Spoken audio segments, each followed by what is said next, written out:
and welcome to Mika Reaction Reviews, where we react and review to things on the internet.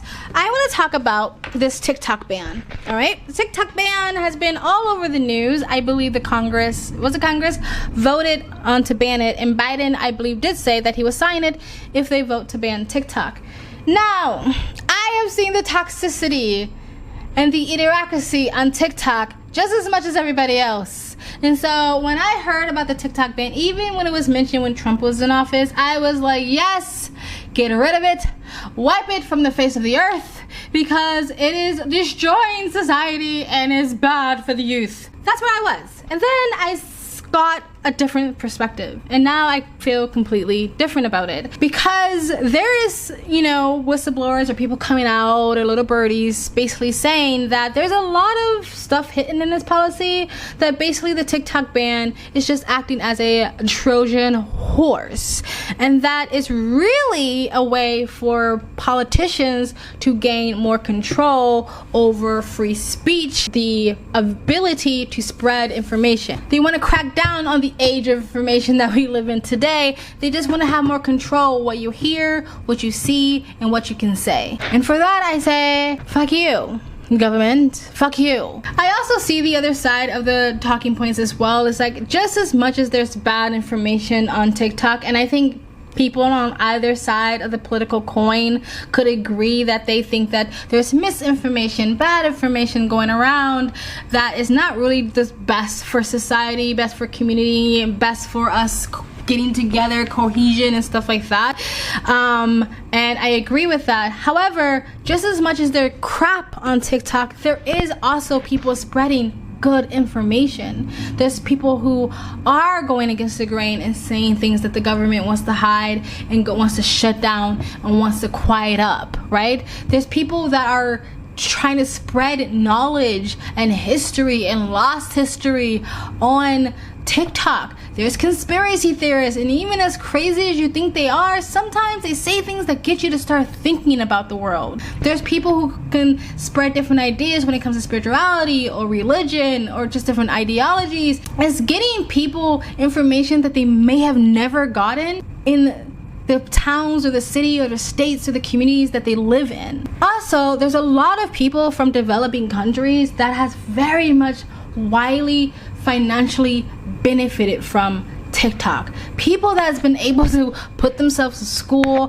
help their family out of poverty. People have made careers for themselves that they would have never got the chance to do if it wasn't for TikTok. People were able to escape the dangerous music industry or the modeling industry or even Hollywood because they were able to put their talents in front of other people's eyes on their own terms. In a way, you still gotta, play with TikTok's policies. I think the biggest problem with TikTok, and this is not just TikTok, this is all social media, and I would also include Google in there and other search engines. Just go ahead and throw ChatGPT in there as well, is the algorithm. The algorithm itself is what's toxic. The way these social media platforms were created was created because people wanted to profit off of it, not just financially, but by garnering information. I think one of the biggest issues on these social media sites is that it traps people in echo chambers. They feed people purposely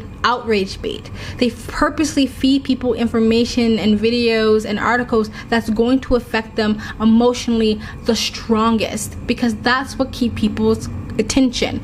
That's what keeps people coming back.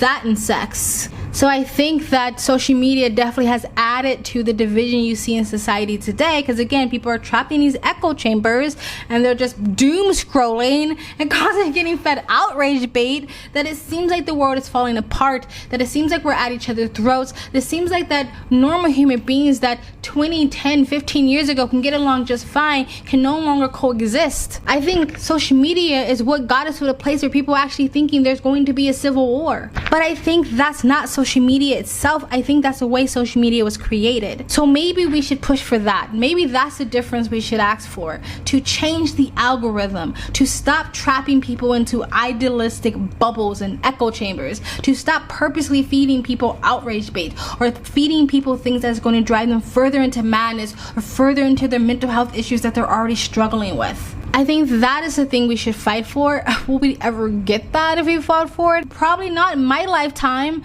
because again, that's what's profitable. They want to keep people's eyeballs on social media as long as they possibly can. And in order to do that, again, is echo chambers and outrage bait and or sex and overtly sexual things and themes and stuff like that. That's the problem, but I don't think social media is exactly the problem. And again, I will concede to the things I just said is the issue probably won't get solved if social media sticks around, because again, it's the most profitable. This is the way to have a profitable social media platform as of now, as of today. But I don't think trying to basically nuke it is going to better society. I think that it will be an idealistic win for those who hate TikTok and for those who hate the things that come out of TikTok, but I think in the long run it's not a win. It's not a win. You have to be careful jumping for joy when your tribe, when people feel like they're throwing a cookie at your tribe, because you have to ask yourself, why are they doing this in the first place? Why would the government care? The government doesn't care for the most part. I'm not saying individual politicians don't care. When it comes to big government, I don't think they care about our well-being. So they're not doing it because they care about our well-being. So why are they doing it? So this is why I am now anti-banning TikTok. I don't know if it's actually going to go through it yet. Not, even though I think Congress is the one who voted yes for it, a lot of people are still skeptical if it's actually going to go through because it is so profitable.